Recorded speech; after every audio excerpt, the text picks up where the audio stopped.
Hello everyone, welcome to our complete psychology series. इस series में हम संपूर्ण मनोविज्ञान को कवर करेंगे और अभी चल रहा है लर्निंग, यानी लर्निंग के बारे में जान रहे हैं और ये है पार्ट 2। सो इसको 7B कहना सही रहेगा, यानी ये है 7B लेक्चर जिसमें हम कर रहे हैं लर्निंग। लर्निंग में आज हम पढ़ेंगे व्यवहारवादी अवधारणा, यानी अधिगम के जो व्यवहारवादी सिद्धांत है इनको कवर करेंगे। So let's start.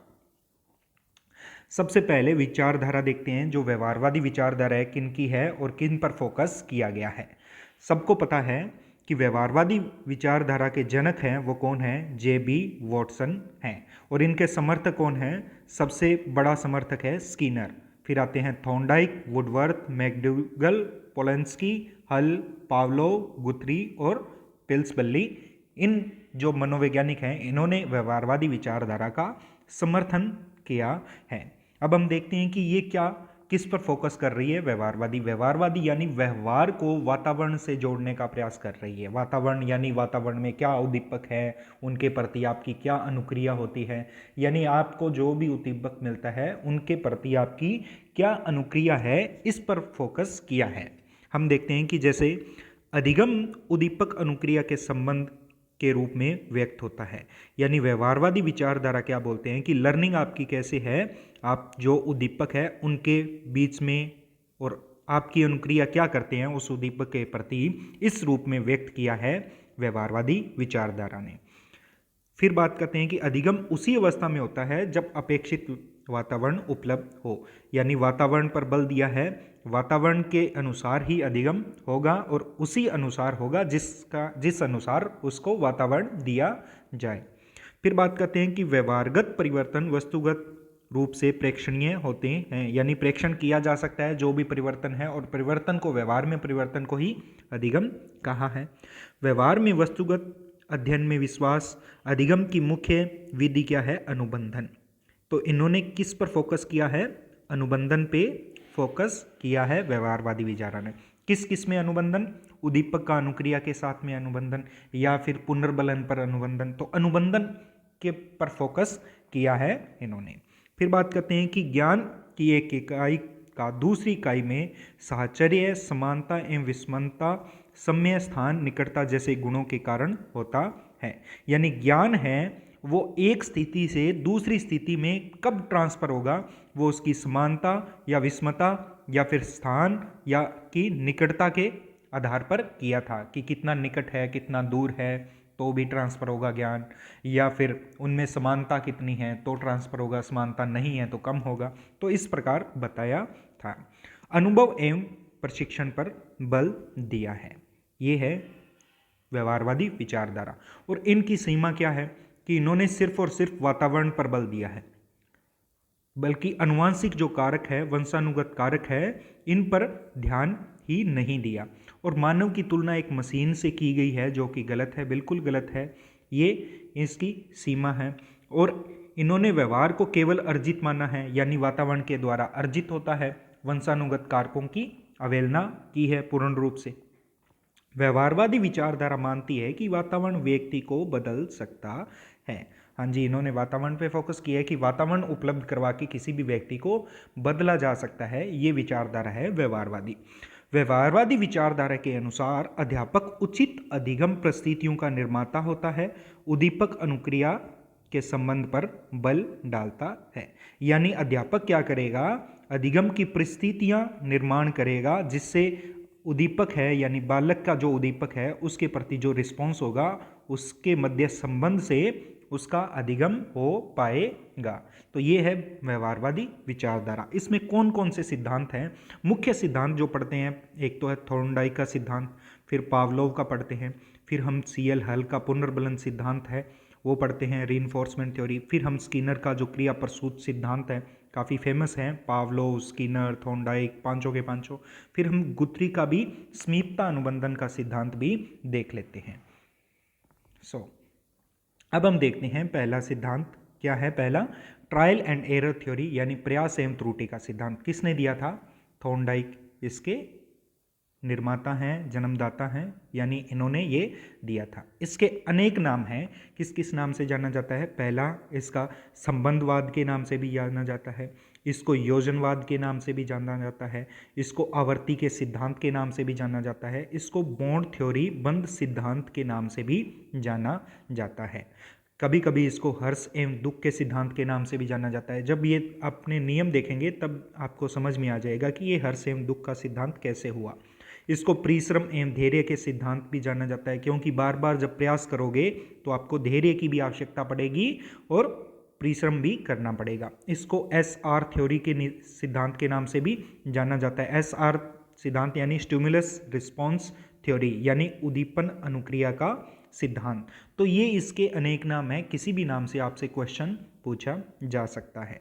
अर्थ क्या है ट्रायल एंड एरर थ्योरी का? इसका अर्थ है कि हम अपनी गलती करते हैं, बार बार गलती करते हैं और गलतियों में सुधार करके उससे जो अनुभव प्राप्त होता है उससे हमारी लर्निंग होती है, यानी उसी से हम सीखते हैं।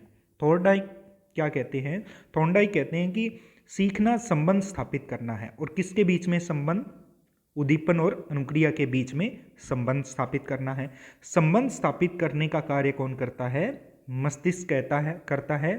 तो ये कथन है, ये दिया था थॉर्नडाइक ने कि संबंध स्थापित से सीखा जा सकता है। और संबंध कौन स्थापित करेगा? मस्तिष्क स्थापित करेगा। सीधी लाइन पूछी जा सकती है कि ये कथन किसका है। हाँ जी, अब हम देखते हैं कि इन्होंने किस पर प्रयोग किया। इन्होंने भूखी बिल्ली पर प्रयोग किया। इसको पिंजरे में रखा और बाहर मछली का टुकड़ा रखा और मछली क्या करती है? बार बार उछल कूद करती है। भूखी बिल्ली है तो बिल्ली बार बार प्रयास करती है किसको? उस पिंजरे को खोलने के लिए। और बार बार प्रयास करने से जब ये लीवर पर पैर रखेगी उछल कूद के कारण, तो लीवर का दब जाने के कारण ये पिंजरा खुल जाता है और उसको मछली का टुकड़ा प्राप्त हो जाता है। तो ये काफ़ी बार बार दोहराया गया, तब उसको समझ में आ गया कि ये लीवर दबाने से ये मछली मुझे मिलेगी, यानी गेट खुलेगा, दरवाज़ा खुलेगा, उसी से ही हमें ये प्राप्त होगा। तो ये 10 दिन तक प्रयोग किया। और किस पर? भूखी बिल्ली पर प्रयोग किया। उद्दीपन क्या था? उद्दीपन था मछली का टुकड़ा, सुगंधित मछली का टुकड़ा। और उसने जो उसके प्रति अनुक्रिया की, तो उसके बाद में उसमें अनुक्रिया और उद्दीपन के बीच में क्या हो गया? संबंध स्थापित हो गया, जिससे वो सीख गई। यानी ये लर्निंग कैसे हुई? बार बार प्रयास करने से। इसीलिए इसका नाम था ट्राई एंड एरर थ्योरी। बार बार प्रयास किया, गलतियां की और गलतियां करके फिर सीखी। इनकी पुस्तक थी एनिमल इंटेलिजेंस, इसमें इन्होंने ये सिद्धांत दिया। स्टेप क्या था? बार बार प्रयास करना, असफल होना और असफल के बाद में प्रयास करते रहना और सफलता नहीं मिलती तब तक प्रयास करना, और सफलता मिलने लग गई तो वो बिल्ली सीख गई। इस सिद्धांत पर मॉर्गन ने और मैकडूगल ने चूहे पर और मॉर्गन ने कुत्ते पर प्रयोग किया। इसी सिद्धांत के लिए मैकडूगल ने चूहे पर और मॉर्गन ने कुत्ते पर प्रयास किया।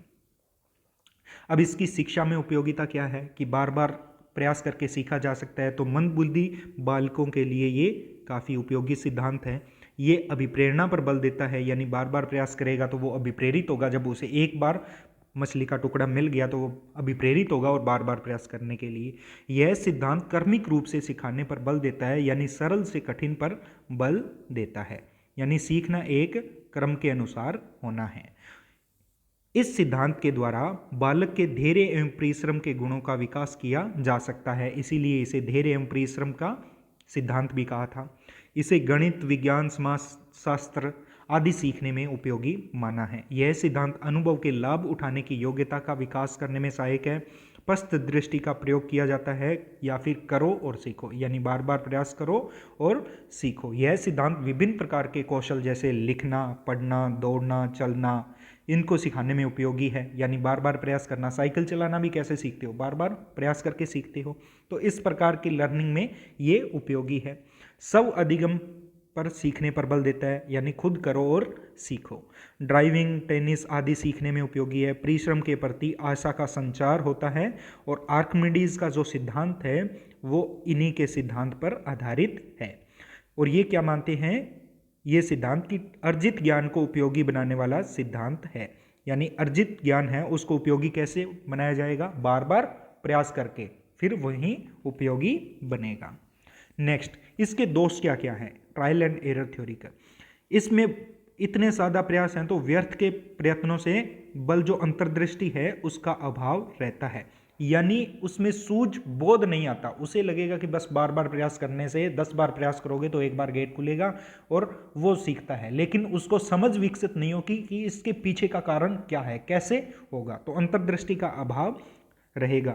ये यांत्रिकता पर बल देता है। वहीं सिर्फ बार बार प्रयास करने पर बस काम करते जाओ, कैसे हो रहा है उसके पीछे कारण पर बल नहीं दे रहा है। सीखने का कारण स्पष्ट नहीं है, कारण पर बल नहीं दे रहा है। इसलिए जो प्रतिभाशाली बालक है, जो कारण की तलाश करते हैं, उनके लिए क्या है, ये अनुपयोगी है। इन पर बाह्य पुनर्बलन है। और बाह्य पुनर्बलन क्या है, अभिप्रेरणा एक बार रहती है बाह्य पुनर्बलन के लिए कि यानी एक मछली का टुकड़ा है, ये अभिप्रेरित बिल्ली तभी होगी जब उसे भूख लगेगी। अगर उसका पेट भरा हुआ होगा तो ये पुनर्बलन काम नहीं करेगा। तो ये इसका दोष है। सीखने की गति क्या है, अनियमित है। कितना टाइम लगेगा ये नहीं बता सकते, हो सकता है कि साल लग जाए किसी को, हो सकता है कोई 1 महीने में सीख जाए। सीखने में चिंतन का स्थान नहीं है, यानी सोचना कुछ नहीं है, बस काम करो और सीखो।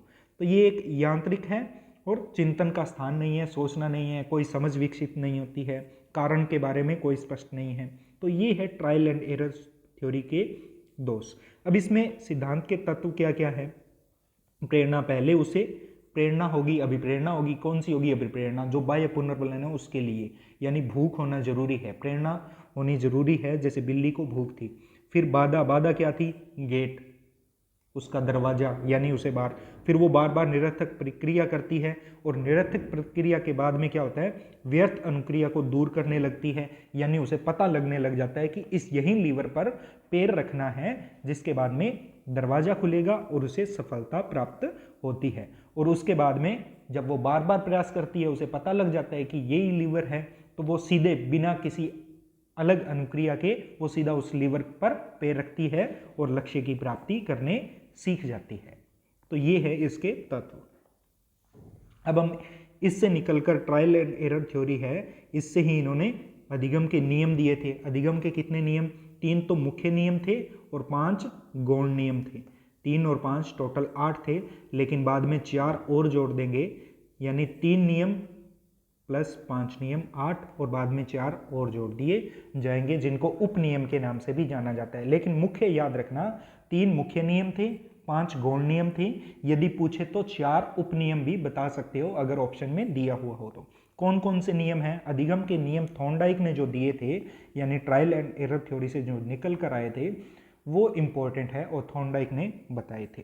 पहला नियम है लॉ ऑफ रेडीनेस, यानी तत्परता का नियम, मानसिक तैयारी का नियम। ये नियम क्या कहता है कि यदि कोई व्यक्ति तैयार ही नहीं होगा तो वो सीखेगा कैसे, यानी सीखने के लिए तैयार होना जरूरी है, अभिप्रेरित होना जरूरी है। जैसे घोड़े को तालाब पर तो ले जाया जा सकता है, लेकिन उसको पानी पीने के लिए बाध्य नहीं किया जा सकता, यानी उससे पानी पीने के लिए खुद तैयार होना पड़ेगा। इस नियम का उपयोग बालक में रुचि उत्पन्न करने, तैयारी करने, जिज्ञासा जागृत करने और ध्यान केंद्रित करने में किया जा सकता है।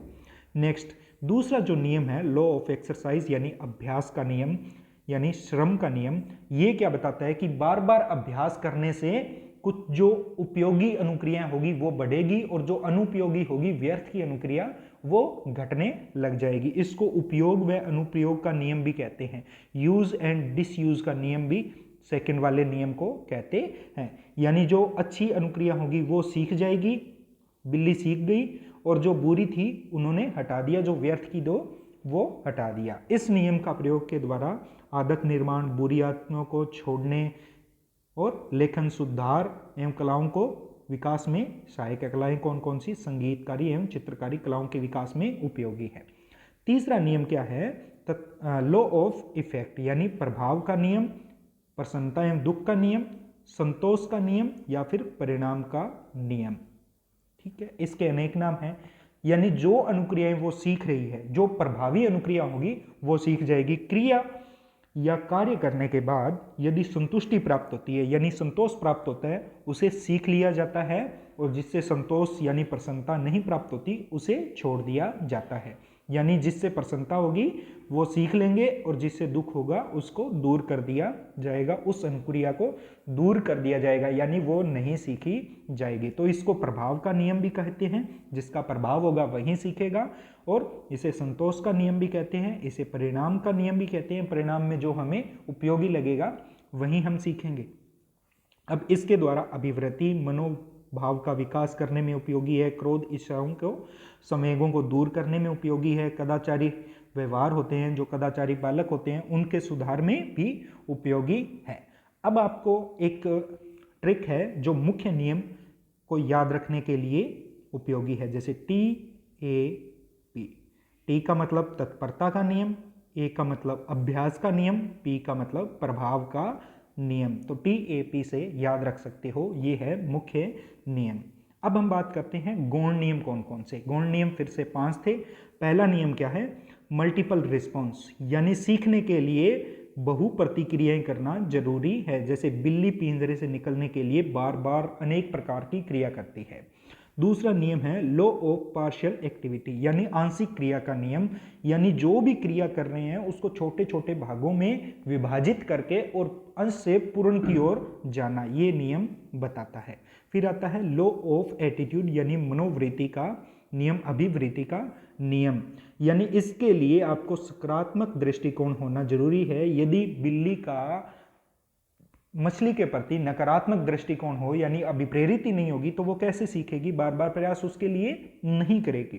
फिर आता है लॉ ऑफ एसिमिलेशन, यानी आत्मीकरण का नियम, पूर्व ज्ञान को के साथ संबंध स्थापित करके ही सीखा जा सकता है। इससे पहले जो आपने सीखा है उसके साथ में संबंध स्थापित करके ही उसका आत्मीकरण किए करके ही आप सीख सकते हो।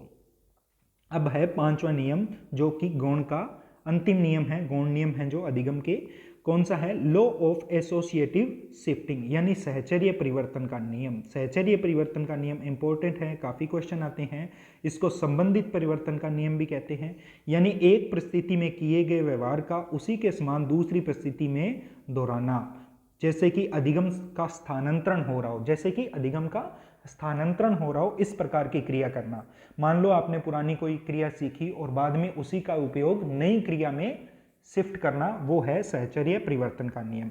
इसे अनुकूलन अनुक्रिया का नियम भी कहते हैं। अनुकूलन अनुक्रिया का नियम, जैसे बेटे के दूर जाने पर माँ द्वारा उसकी फोटो के साथ बातचीत करना, यानी माँ क्या होगी? अनुकूलित हो गई, बच्चे की फोटो के साथ उसे लग गया कि यही मेरा बेटा है, कि मैं अपने बेटे से ही बात कर रही हूँ। अब इसके साथ में 4 उपनियम भी हैं। कौन कौन से? नवीनता का नियम, यानी नई चीजें जल्दी याद होती है। प्राथमिकता का नियम, पहला प्रभाव हमेशा स्थायी रहता है। संबंधता का नियम, यानी जिससे संबंध स्थापित हो जाए वो जल्दी याद होता है। और उत्तेजक का तीव्रता नियम, यानी जो हमारा उत्तेजक होगा, जो स्टिमुलस होगा, वो बलवान होने पर उसकी अनुक्रिया है उसके लिए उतनी ही जल्दी होगी। जैसे उत्तेजक कौन कौन से? प्रशंसा, कोई भी पुरस्कार, जैसे बिल्ली के लिए क्या था? मछली या फिर दंड। तो इस प्रकार की जो तीव्रता इनकी ज्यादा होगी तो उसके लिए अनुक्रिया भी जल्दी होगी। नेक्स्ट हम जो सेकेंड नंबर पर थ्योरी आती है वो है अनुकूलित अनुक्रिया का सिद्धांत, यानी कंडीशनल रिस्पॉन्स थ्योरी, यानी अनुक्रिया है उसको अनुकूलित करना। कैसे? देखते हैं। ये किसने दी थी? IP पावलोव ने। पावलोव का सिद्धांत है ये, और इन्होंने किस पर प्रयोग किया था? सभी को पता है, पावलोव ने कुत्ते पर प्रयोग किया था।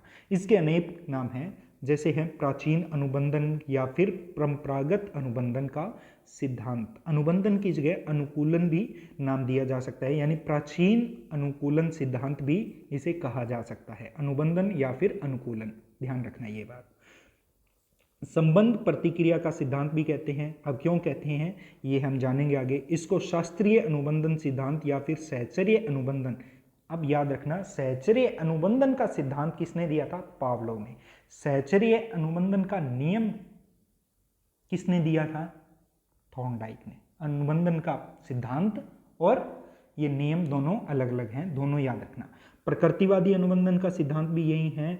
इसको प्रतिस्थापक सिद्धांत भी कहते हैं, इसको क्लासिकल अनुबंधन सिद्धांत भी कहते हैं, यानी शास्त्रीय अनुबंधन सिद्धांत, ये भी काफ़ी नाम प्रचलित है। इसको एस अनुबंधन सिद्धांत भी कहते हैं, यानी एस का मतलब स्टिमुलस यानी उद्दीपन के साथ अनुबंधन स्थापित करना। अब आपको समझ में आ गया होगा, कोई भी उद्दीपक है उसके साथ में अनुबंधन स्थापित करना ही इस सिद्धांत का मकसद है, यानी यही सिखाता है हमें। अनुक्रियात्मक अनुबंधन उद्दीपक साहचर्य सिद्धांत, प्रतिक्रियात्मक अनुबंधन सिद्धांत, संबंध प्रत्यावर्तन सिद्धांत, यानी संबंध प्रतिक्रिया या फिर प्रत्यावर्तन सिद्धांत। तो ये काफ़ी नाम प्रचलित है, आप इनको ध्यान में रखिएगा। अनुबंधन के पिता किसको कहा जाता है? पावलोव को कहा जाता है, और उनको, ये एक रूसी वैज्ञानिक थे, इनको 1904 में पाचन क्रिया के लिए नोबेल पुरस्कार भी दिया गया था, जो ये इन्होंने प्रयोग किया था। अब इन्होंने प्रयोग क्या किया था? कुत्ते पर प्रयोग था, आप सभी को पता है। ये मानते हैं कि सीखना एक अनुकूलित अनुक्रिया है, यानी अनुबंधन स्थापित करके उसकी जो अनुक्रिया है वो अनुबंधन के साथ संबंध बनाकर सीखा जा सकता है, ये मानते हैं। अस्वाभाविक उद्दीपक, अब कुत्ते का एग्जाम्पल नहीं, कुत्ते को भोजन दिया गया, उसकी लार भी मापी गई, तो अस्वाभाविक उद्दीपक कौन सा है? स्वाभाविक उद्दीपक है जैसे भोजन, अस्वाभाविक जैसे उसको घंटी की आवाज से प्रतिस्थापित किया गया कि प्रति स्वाभाविक उद्दीपक के समान होने वाली प्रतिक्रिया का संबंध सहज क्रिया या अनुबंधन प्रतिक्रिया कहा जाता है। अब इसी लाइन को, यानी घंटी की आवाज के प्रति भोजन उद्दीपक के समान, यानी जैसे भोजन के लिए अनुक्रिया हो रही है उसी प्रकार की अनुक्रिया घंटी पर होने लग जाए, तो इस प्रकार की प्रतिक्रिया को, रिस्पॉन्स को क्या नाम दिया? संबंध सहज क्रिया या फिर अनुबंधित क्रिया कहा। तो यही इसका मकसद है।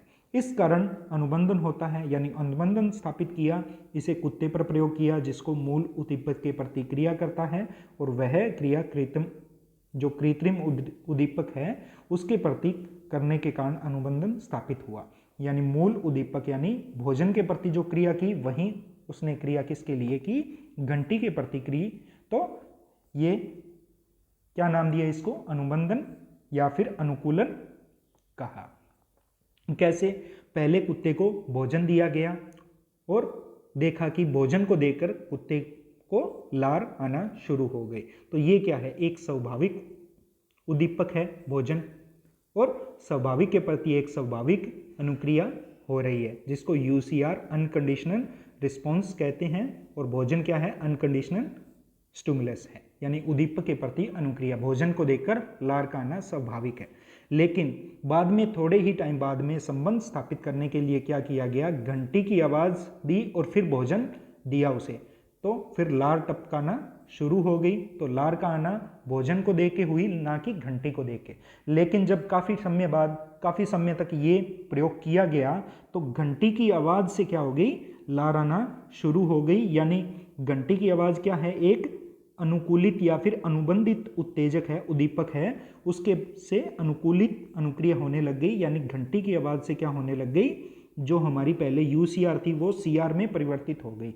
UCR यानी अनकंडीशनल रिस्पॉन्स है, वो अब कंडीशनल हो गया, यानी अनुकूलित हो गया, अनुबंधित हो गया। पहले भोजन को देखकर लार का आना क्या है? अनकंडीशनल है, स्वाभाविक अनुक्रिया है, पहले अनुकूलित नहीं थी। लेकिन घंटी की आवाज़ देखकर लार का आना क्या हो गई? वो अनुकूलित हो गया, यानी अनुबंधित हो गया। किसके साथ में? घंटी के साथ में। इसीलिए घंटी जो उद्दीपक है वो किस प्रकार का है? अनुबंधित या फिर अनुकूलित है। तो ये थी इसकी जो थ्योरी, और इस पर इन्होंने क्या रिजल्ट निकाला?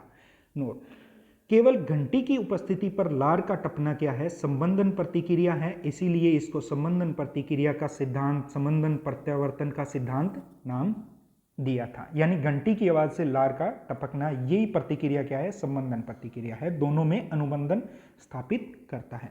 जब लगातार CS दिया जाए, यानी घंटी बजाई जाए, और उसके बाद में क्या? लार का आना क्या है? एक कंडीशनिंग है, अनुबंधित प्रतिक्रिया है, लेकिन लार आनी बंद हो जाती है, तो इसको बोलते हैं विलोपन। यानी कुत्ते को पता चल गया कि हाँ घंटी से काम चल रहा है, यहाँ पे तो भोजन नहीं दिया जा रहा, ठीक है, तो ये विलोपन हो गया, यानी वो जो अनुबंधन है वो खत्म हो गया, उसका विलोप हो गया। अब बात करते हैं अनुबंधन के प्रकार। 4 प्रकार के हैं, अनुबंधन कौन कौन से? स्टिमुलेनस कंडीशनिंग यानी सैकालिक अनुबंधन जिसमें भोजन और घंटी साथ साथ में होता है, यानी साथ में घंटी बजाई साथ में भोजन दे दिया। एक होता है विलंबित। विलंबित में क्या होता है, जो घंटी है उसके साथ में क्या है, भोजन से शुरुआत दिया जाता है, यानी घंटी की भोजन से शुरुआत एवं दोनों ही पहले होता है, इसको बोलते हैं डिलेड कंडीशनिंग। फिर आता है अवशेष अनुबंधन। अवशेष अनुबंधन में क्या होता है, जो घंटी है वो भोजन से पहले लेकिन समय अंतराल पर, यानी पहले घंटी बजा दी, एक टाइम निकल गया, उसके बाद में क्या दिया, भोजन दिया, लेकिन जब दोनों साथ में दे घंटी के साथ भोजन, उसको बोलते हैं सहकालिक। जब घंटी बजाते ही दें, पहले घंटी बजाई और फिर घंटी बंद करते ही क्या दिया, भोजन दे दिया, उसको बोलते हैं डिलेड। और जब दोनों के बीच में टाइम थोड़ा सा बढ़ा दिया जाए, पहले घंटी बजाकर फिर कुछ समय बाद में उसे भोजन दिया जाए, उसको बोलते हैं ट्रेस कंडीशनिंग। और जब पहले भोजन और उसके बाद में घंटी बजाई जाए तो उसको बोलते हैं बैकवर्ड कंडीशनिंग। तो ऊपर की जो तीनों कंडीशनिंग है ये आती हैं फॉरवर्ड कंडीशनिंग के अंतर्गत। ये किस में आती है, फॉरवर्ड कंडीशनिंग, यानी घंटी पहले बजाई जा रही है या फिर साथ में बजाई जा रही है, लेकिन जब घंटी बाद में बजाई जाए तो इसको बोलते हैं बैकवर्ड कंडीशनिंग। तो ये थे अनुबंधन के प्रकार। इस सिद्धांत में उद्दीपन सामान्यीकरण, व्यवस्थित विसंवेदीकरण, अनावृत्ति एवं विभेदन पर बल दिया, यानी उद्दीपन है उसका सामान्यीकरण किया जाता है, उसको व्यवस्थित किया जाता है, उसके बीच में विभेदित किया जाता है, विभेद किया जाता है। नेक्स्ट, इसको कौन कौन से कारक प्रभावित कर सकते हैं, यानी उसके जो अनुबंधन है इसको किस प्रकार के कारक प्रभावित कर सकते हैं। एक तो प्रेरक, यानी किस प्रकार का प्रेरक है, मोटिव क्या है, जैसे जो कुत्ता है उसके लिए प्रेरक क्या है, भोजन है। उत्तेजक, उत्तेजक के संबंध का प्रभाव, यानी उसके साथ में किस प्रकार का प्रभाव प्रकट करेगा, वो जो आपका उद्दीपक है उसके साथ में किस प्रकार का स्वभाव है वो प्रकट करेगा। जैसे कुत्ता है वो भोजन के साथ में किस प्रकार का स्वभाव प्रकट कर रहा है, यानी उसके लिए उसका लार का आना वो क्या है, उसका प्रभाव है। उत्तेजकों की पुनरावृत्ति, यानी बार बार रिपीटेशन, बार बार दोहराने के लिए जल्दी अनुबंधित होता है। और नियंत्रित वातावरण होना, मानसिक स्वास्थ्य कैसा है, लिंग का प्रभाव भी, यानी लड़कियों में ज़्यादा होता है अनुबंधन। किसने बताया है, पावलोव ने। बुद्धि का प्रभाव भी पड़ता है, मंद बुद्धि में ज़्यादा होता है, मंद बुद्धि में अनुबंधन आसानी से होता है, यानी मंद बुद्धि बालकों को सीखने के लिए भी ये उपयोगी है। विभेदीकरण आयु, यानी छोटे बच्चों में ज़्यादा होता है, विलोप भी आसानी से हो जाता है, यानी ये भी एक कारक है। इसके अलावा सामान्यकरण या फिर साहचर्य नियम का भी प्रभाव पड़ता है, यानी दूसरे में भी ट्रांसफर किया जा सकता है। साहचर्य कितनी जल्दी ट्रांसफर हो सकता है भोजन से घंटी पर, उसका भी प्रभाव पड़ता है। अब हम इसकी विशेषताएं देख लेते हैं कि क्या क्या विशेषताएं हैं इस अनुबंधित अनुक्रिया है इसकी, जो इस थ्योरी है इसकी। केवल उद्दीपन से उत्पन्न होती है, विशिष्ट केवल उद्दीपन से ही उत्पन्न होती है, यानी पहले किससे उत्पन्न होगी, जैसे भोजन से, घंटी से लार उत्पन्न नहीं होगी, पहले भोजन से ही होगी। ये अस्थायी एवं स्थिर भी हो सकती है, अस्थिर है, यानी काफ़ी समय बाद में वही विलोप होने के चांसेस ज़्यादा है। संपूर्णता पर आधारित है, बच्चों में अनुबंधन अनुक्रिया जल्द होती है और बड़ों में नहीं होती, यानी बच्चों के सिखाने के लिए बच्चों को ही सिखाना है। लड़कियों में लड़कों की अपेक्षा जल्दी होती है। अनुबंधन अनुक्रिया बच्चों में भी जल्द होती है, यानी अनुबंधन है वो भी जल्द होता है, और क्रिया है जो स्टिमुलस के प्रति क्रिया है, जैसे भोजन के प्रति लार आना, इस प्रकार की क्रिया भी क्या है, बच्चों में जल्दी होती है, इसके बजाय मैच्योर या फिर वयस्क में कम होती है, क्योंकि कंट्रोल हो जाते हैं। नेक्स्ट जो थर्ड थ्योरी है वो कौन सी है, प्रबलन सिद्धांत, रीइंफोर्समेंट थ्योरी। किसने दिया था, C.L. हल ने दिया था। अब इसके अनेक नाम हैं, एक तो है systematic behaviour theory, mathematics deductive theory, क्योंकि इन्होंने फोकस किस पे किया था, मैथमेटिक्स गणित पर किया था, गणित निगमन सिद्धांत भी कहते हैं। विधिक सिद्धांत, आवश्यकता व अवकलन सिद्धांत, सबलीकरण अवकलन सिद्धांत, चालक नियमता सिद्धांत, ड्राइव रिडक्शन थ्योरी, ये भी काफ़ी प्रचलित नाम है। यथार्थ सिद्धांत, परिष्कार सिद्धांत, निगमन सिद्धांत, प्रेरणा प्रबलन ह्रास सिद्धांत। प्रेरणा प्रबलन ह्रास सिद्धांत ये भी किसका है, सीएल हल्का है, इस पे भी क्वेश्चन डायरेक्ट पूछा जाता है, प्रेरणा प्रबलन ह्रास सिद्धांत किसने दिया था? जैविकीय सिद्धांत, आत्म संशोधन सिद्धांत। अब हम इसके पुस्तक की बात करते हैं। इनकी पुस्तक थी व्यवहार के सिद्धांत, थ्योरी ऑफ बिहेवियर, यानी ये पुस्तक किसकी थी? सीएल हल की थी। यह सिद्धांत थॉर्नडाइक एवं पावलोव के अधिगम सिद्धांत पर आधारित है, यानी थॉर्नडाइक और पावलोव ने जो सिद्धांत दिया था उसको ही आगे इन्होंने बढ़ाया है, रेनफोर्समेंट जो दिया जाता है उसके बारे में चर्चा की है। इन्होंने चूहे पर प्रयोग किया था और इन्होंने SOR सूत्र है उसको स्वीकार किया, यानी इन्होंने इस सूत्र को माना। इन्होंने समय का एक सूत्र का प्रतिपादन किया, B = D × H, यानी B यानी बिहेवियर है वो किसके बराबर है, यानी व्यवहार या फिर आपका अधिगम है वो किस प्रकार सीखा जा सकता है?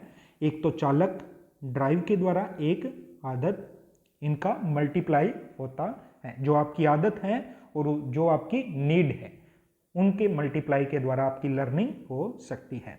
इनका आधार वाक्य क्या है? सीखना आवश्यकता की पूर्ति के द्वारा होता है, यानी जो आवश्यकता होती है उसी के आधार पर सीखना है। कोई कार्य तभी सीखा जा सकता है जब उसकी आवश्यकता की पूर्ति हो, अन्यथा नहीं। यानी जब आवश्यकता की पूर्ति हो रही हो तभी लर्निंग होती है, वरना नहीं होती है। आवश्यकता की पूर्ति होने पर चालक की शक्ति कम हो जाती है, ना होने पर क्रियाशील बन जाता है। यानी जब आवश्यकता की पूर्ति हो रही है तब चालक न्यून हो जाता है, जब आवश्यकता बढ़ रही है यानी नहीं हो रही तब वह क्रियाशील रहता है, यानी अन्य प्रकार के मार्ग तलाशता रहता है। स्किनर ने क्या बताया है? स्किनर ने इस सिद्धांत को अधिगम का सर्वश्रेष्ठ सिद्धांत या फिर आदर्श सिद्धांत कहा है, क्योंकि इनकी जो पावलोव है और थॉर्नडाइक है इन्हीं के सिद्धांत को आगे बढ़ाया और स्किनर ने इसको सर्वश्रेष्ठ सिद्धांत कहा है अधिगम का, लर्निंग का सबसे अच्छा सिद्धांत। अब इसकी शिक्षा में उपयोगिता क्या है कि यह सिद्धांत सीखने में आवश्यकता तथा प्रेरणा के ऊपर बल देता है, यानी इससे पहले जो सिद्धांत थे वो आवश्यकता एवं प्रेरणा दोनों पर बल नहीं दे रहे थे और ये व्यक्तिगत शिक्षा पर भी बल देता है। सेकेंड, इसकी उपयोगिता क्या है कि वास्तविक जीवन से जोड़ने पर बल देता है, यानी आवश्यकता क्या है आपकी वास्तविक है।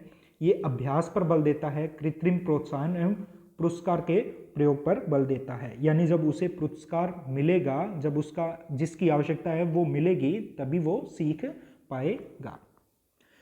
नेक्स्ट, जो सीएल हल है इसके सिद्धांत के क्या विशेष बातें हैं ये देख लेते हैं। यह अधिगम सिद्धांत व्यापक है, इसे स्थानापन्न का सिद्धांत या प्रभाव का नियम भी शामिल है। इसमें क्या है? स्थानापन्न का सिद्धांत और प्रभाव का नियम भी शामिल है, यानी जो प्रभाव का नियम किसने दिया था? वही थॉर्नडाइक, यानी जो प्रभावित होगा जिससे उसे उसकी आवश्यकता पूरी होगी, संतोष का नियम जो था वही जो उसी से ही वह सीखेगा।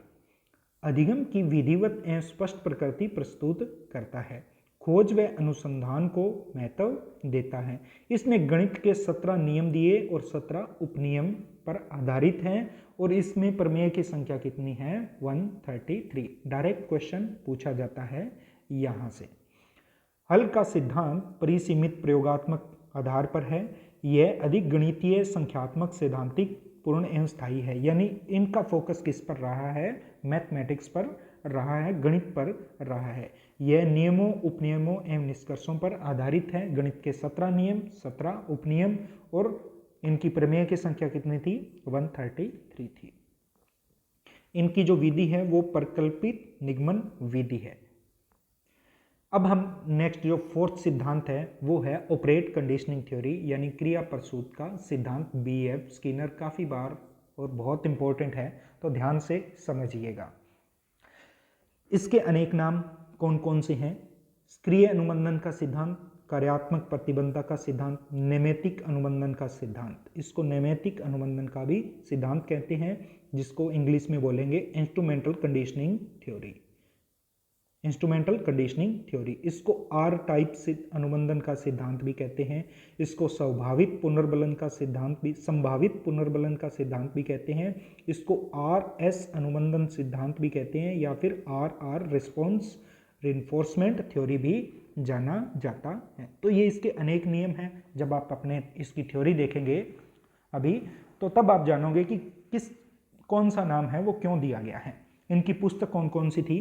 पुस्तक थी science is human behaviour and the behaviour of organism. ये दो पुस्तक किसकी थी? स्किनर की थी। Direct question. इन्होंने इस सिद्धांत के लिए कबूतर पर भी प्रयोग किया और सफेद चूहे पर भी प्रयोग किया। चूहे वाला प्रयोग हम देख लेते हैं। इनका आधार वाक्य क्या है? आधार वाक्य है कि किसी क्रिया को करने के बाद यदि बल प्रदान किया जाए, बल का मतलब उसको कुछ पुनर्बलन, रीइंफोर्समेंट या उपहार, कुछ भी नाम दो, उद्दीपन करने वाला उद्दीपन मिलता है, यानी उसके बाद में उसे उद्दीपन मिलता है जो उसकी आवश्यकता है वो दिया जाए, तो उस क्रिया को करने की शक्ति में वृद्धि होती है। तो ये बोल रहे हैं कि जब वो क्रिया करेगा उसके बाद में उसे कुछ बल दिया जाए, प्रतिबल दिया जाए, रेनफोर्समेंट दिया जाए। यदि कोई सक्रिय घटना पुनर्बलन उद्दीपन प्रस्तुत करती है तो सक्रिय अनुबंधन अधिक शक्तिशाली हो जाता है, यानी उसके बाद में वो क्या करेगा? अधिक शक्तिशाली हो जाएगा इस प्रकार की घटना। अब क्रिया प्रसूत व्यवहार क्या है? कि वह व्यवहार जिसमें उद्दीपन की जानकारी नहीं होती उसको क्या बोलते हैं? क्रिया प्रसूत व्यवहार। अब ध्यान रखना, इससे पहले जो थ्योरी पढ़ी थी पावलोव में, उसके सामने क्या था? कुत्ते के सामने भोजन था, यानी उसे पहले से पता था कि क्या मिलेगा? मुझे भोजन मिलेगा। या उससे पहले हमने किसकी पढ़ी थी? थॉर्नडाइक की। तो बिल्ली के सामने क्या था? सुगंधित मछली का टुकड़ा, उसे भी पता था। लेकिन क्रिया प्रसूत व्यवहार में व्यवहार करने वाले को नहीं पता होता कि उसे क्या मिलेगा, तो इसी को क्या कहा था? क्रिया प्रसूत व्यवहार कहा है। यह सिद्धांत प्रभाव के नियम पर आधारित है, यानी उसे पता नहीं है लेकिन जब वो प्रयास करेगा उसे पुनर्बलन मिलेगा तो उसका प्रभाव पड़ेगा। ठीक है, प्रभाव पड़ने से क्या होगा? वो बार बार उस प्रकार की क्रियाएं अनुक्रिया करेगा। अनुक्रिया सामान्यीकरण पर बल देता है, यानी अनुक्रिया का सामान्यीकरण होता है, इसमें रिस्पॉन्स जनरलाइजेशन होता है।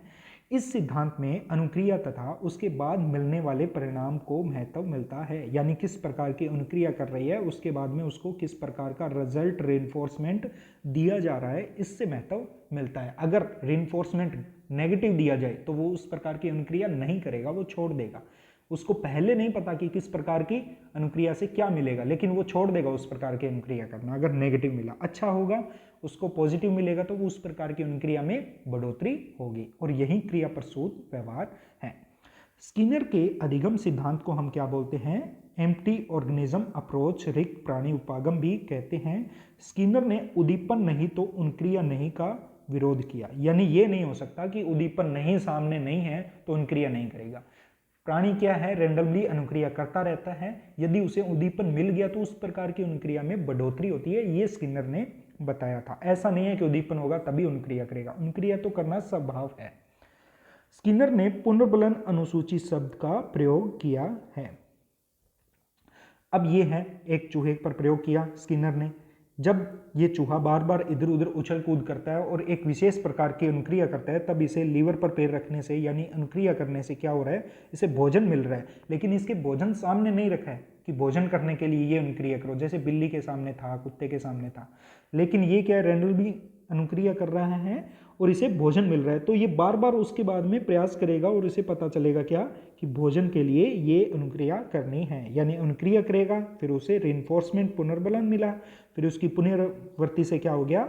इसका अनुबंधन हो गया, यानी ये क्या हो गया? अनुबंधन अनुकूलन हो गया, जिसका नाम है ऑपरेट कंडीशनिंग थ्योरी। अब इसमें जैसे एक चेनिंग, यानी जटिल कार्यों को छोटे छोटे खंडों को तार्किक क्रम में जोड़ना, ये है चेनिंग कहलाती है। वंचन क्या है? कि वांछित अनुक्रिया होने पर पुनर्बलन को रोके रखना, तो ये क्या है? वंचन, यानी अनुक्रिया सही हो रही है लेकिन उसके पुनर्बलन को नहीं दिया जा रहा। जब वंचन हो गया तो फिर उस प्रकार की अनुक्रिया नहीं होगी। शेपिंग यानी आकृतिकरण, रूप निर्धारण या फिर क्रम। अब संनिग्ध यानी बालक के व्यवहार में वांछित परिवर्तन लाने के लिए पुनर्बलन का आंशिक प्रयोग किया जाता है, और ये दो प्रकार के हैं, एक तो विभेदी, एक है क्रमिक पुनर्बलन। पुनर्बलन का आगे देखेंगे जब हम प्रकार देखेंगे। पुनर्बलन इस सिद्धांत के केंद्रीय अवधारणा है, यानी इसकी केंद्रीय अवधारणा क्या है? रेनफोर्समेंट। एक तो रेनफोर्समेंट थ्योरी है, एक है operate conditioning theory. Operate conditioning theory की केंद्रीय अवधारणा क्या है? ये भी रेनफोर्समेंट है, ध्यान रखना। क्रिया प्रसूत अनुबंधन के नियम क्या क्या है?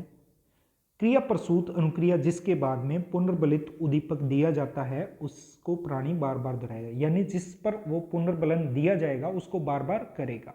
दूसरा नियम क्या है? उद्दीपक वह उद्दीपक होता है जिससे क्रिया प्रसूत अनुक्रिया की संभावना बढ़ जाती है, यानी जिससे संभावना बढ़े वही पुनर्बलित उद्दीपक नाम दिया गया, जिससे घट जाए वो उद्दीपक काम में नहीं लाना। पुनर्बलन यानी अनुक्रिया की गति में वृद्धि करता है। ये सकारात्मक भी हो सकते हैं, जैसे प्राथमिक भोजन एवं प्राणी गौण या द्वितीय कौन कौन से धन प्रशंसा एवं पुरस्कार, ये बाह्य हो गए और ये क्या हो गए? आंतरिक हो गए। प्राथमिक वाले आंतरिक हैं, जो द्वितीय है वो बाह्य हो गए। नकारात्मक कौन कौन से हो गए? जैसे शोर, दंड, पीड़ा, अपमान, यानी दंड देने वाले पुनर्बलन क्या है? नेगेटिव है, और दूसरे क्या है?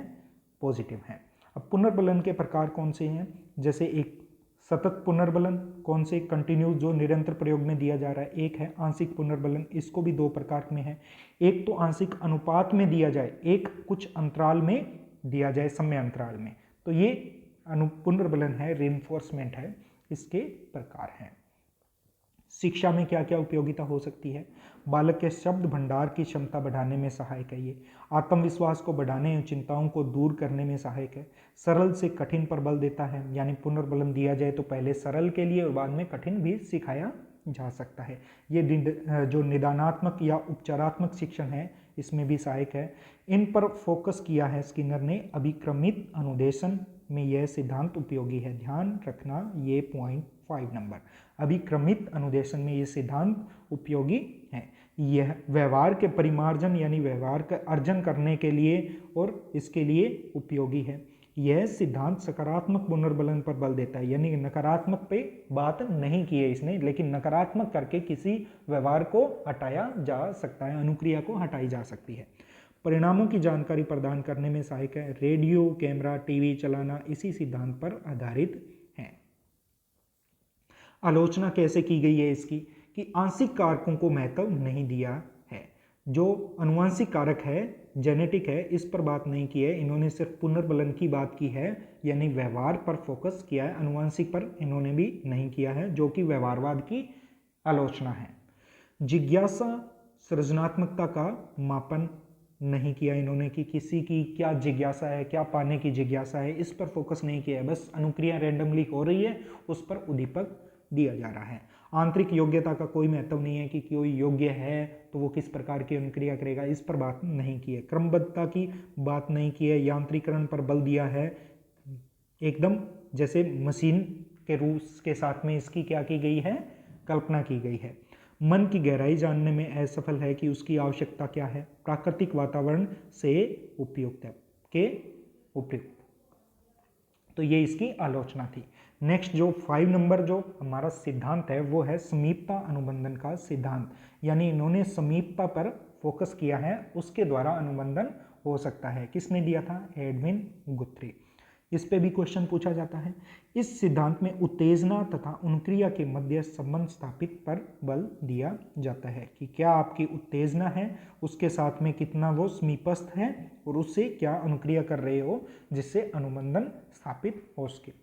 इनकी पुस्तक इंपॉर्टेंट है, the psychology of learning, the psychology of human conflict और the psychology first course in human behaviour.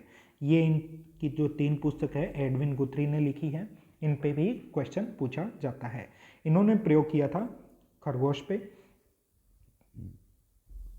गुथ्री के अनुसार सीखना उद्दीपन व अनुक्रिया के मध्य पुनर्बलन पर आधार नहीं अपितु समीपता के आधार पर होता है। सबसे इंपॉर्टेंट बात, इन्होंने पुनर्बलन को आधार नहीं माना है। जो इससे पहले मनोवैज्ञानिक थे वो कहीं ना कहीं रेनफोर्समेंट यूज कर रहे थे, लेकिन इन्होंने बताया कि समीपता के आधार पर अनुबंधन होता है, ना कि पुनर्बलन पर। गुथ्री के अनुसार अनुक्रिया को उत्तेजकों की तरफ प्रतिस्थापित करने की क्रिया है, यानी रीइंफोर्समेंट है। जो आपकी रिस्पॉन्स है वो क्या है? वो आपके जो उत्तेजक है उसकी तरफ प्रतिस्थापित करता है, यानी जो अनुक्रिया है वो आपके उद्दीपक की प्रतिस्थापित करता है, उद्दीपक की तरफ लेके जाता है, उसके समीप लेके जाता है, और वही क्या है? आपका अनुबंधन होगा। सीखना एक ही प्रयास का परिणाम होता है, इसलिए इसे एकल प्रयास सिद्धांत कहते हैं। इसको क्या कहेंगे? एकल प्रयास सिद्धांत भी नाम दिया गया है समीपता अनुबंधन का सिद्धांत एडविन गुथ्री का। नेक्स्ट, समीपता अनुबंधन सिद्धांत का आधार वाक्य क्या है कि एक उत्तेजक प्रतिमान जो एक प्रतिक्रिया के समय क्रियाशील है, यदि यह दोबारा होगा तो उस प्रतिक्रिया को उत्पादित करने की प्रवृत्ति रखेगा, अर्थात सीखना समीप्य के आधार पर होता है।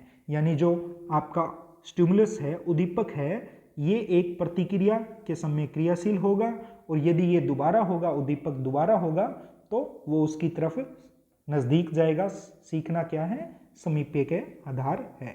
यानी समीपस्थ, जब जैसे जैसे दोनों के बीच में दूरी कम होगी उतना ही सीखना जल्दी होगा, आसान होगा। प्रयोग क्या किया था कि 3 साल का बालक पीटर, इसका प्रयोग किया गया, जिसमें पहले पीटर के उत्तेजकों के विशेष गुट मैत्रीपूर्ण मिसेज जॉन्स एवं पसंद आने वाले भोजन के प्रति प्रतिक्रिया उत्पन्न की। यानी पहले देखा कि एक वो अपने माँ की तरफ जा रहा है या फिर भोजन की तरफ, पहले ये देखा और बाद में वे प्रतिक्रिया उसके नए उत्तेजक खरगोश की तरफ प्रतिस्थापित हो गई। बाद में उसे देखा कि ये खरगोश की तरफ जा रहा है या फिर भोजन की तरफ, फिर वो क्या गया? खरगोश की तरफ। तो इस तरह इन्होंने एक प्रयोग किया। तो इन्होंने बताया कि जो समीप होगा, जो उत्तेजक समीप होगा, उसके साथ में संबंध आसानी से अनुबंधन बनेगा। गुथ्री ने अभिप्रेरणा के महत्व को स्वीकार नहीं किया और जो पुरस्कार एवं दंड है, यानी जो रिइंफोर्समेंट है, उसकी भी उपेक्षा की और इन्होंने मोटिवेशन की बात इसको स्वीकार नहीं किया। ये इनकी आलोचना भी मान सकते हैं। इस सिद्धांत पर जो हार्टन ने एक बॉक्स में बिल्ली पर प्रयोग किया, हार्टन थे इसी सिद्धांत पर, और हार्टन के साथ मिलकर गुथ्री ने प्रयोग किया था। विलोपन तथा विस्मरण का कारण क्या बताया? साचार्यात्मक अवरोध को माना। यानी नए साचार्य अनुबंधन है वो पुराने एवं मौलिक साचार्य अनुबंधन को खत्म कर देते हैं। जैसे पीटर था, वो पहले भोजन की तरफ में, जब उसके सामने खरगोश आया तो वो पुराने वाले संबंध को भूल गया। यानी विस्मरण का या फिर विलोप का कारण क्या था? नए जो संबंध है, साचार्य संबंध है, उनको माना। मनोविज्ञान का उद्देश्य पूर्व कथन एवं नियंत्रण को बताया। यानी मनोविज्ञान, साइकोलॉजी का क्या उद्देश्य है? पूर्व कथन और उस पर कंट्रोल करना है। तो ये था एडविन गुथ्री का समीपता अनुबंधन, समीपस्थ अनुबंधन का सिद्धांत। तो ये थे आज के 5 सिद्धांत, जो कि क्या थे? व्यवहारवाद पे फोकस थे। हम नेक्स्ट जो सिद्धांत लेके आएंगे वो संज्ञानवादी सिद्धांत होंगे, जिसमें जीन पियाजे जो इम्पोर्टेंट सिद्धांत है वही कर रहे हैं। तो पार्ट 3 में हम मिलेंगे जल्द ही। Thanks for watching. और इसकी जो PDF है वो आपको कहाँ मिलेगी? टेलीग्राम पे। जब आपका लर्निंग के जो सारे पार्ट है वो कंप्लीट हो जाएंगे तब आपको एक साथ मिल जाएगी। PDF के लिए आप टेलीग्राम ज्वाइन कर सकते हो, डिस्क्रिप्शन में लिंक है। मिलते हैं जल्द ही, तब तक के लिए स्टे ट्यून्ड।